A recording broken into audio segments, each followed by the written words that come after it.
Goranboy rayonunda 7 nəfərin xəsarət alması ilə nəticələnən yol nəqliyyat hadisəsi baş verib. Rəhimli kəndində Ford markalı avtomobillə mikroavtobus toqquşub. Zərbənin təsirindən mikroavtobus yolun hərəkət hissəsində aşıb. Nəticədə mikroavtobusda xəsarət alan 7 nəfər xəstəxanaya hospitalizasiya olunub. Onlara bədənin müxtəlif nahiyələrinin çoxsaylı travmaları diaqnozu təyin edilib.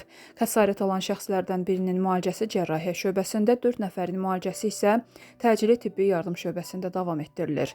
2 nəfər ambulator müalicə üçün evə buraxılıb.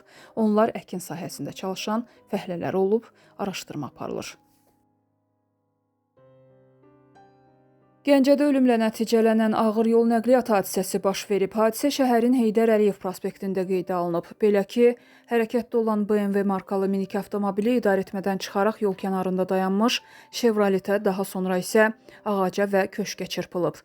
Maşın həmin vaxt ərazidə təmizlik işləri aparan 1965-ci il təvəllüdlü Zəminə Qurbanovanı vurub. Qadın hadisə yerində həyatını itirib. Faktla bağlı araşdırma aparılır.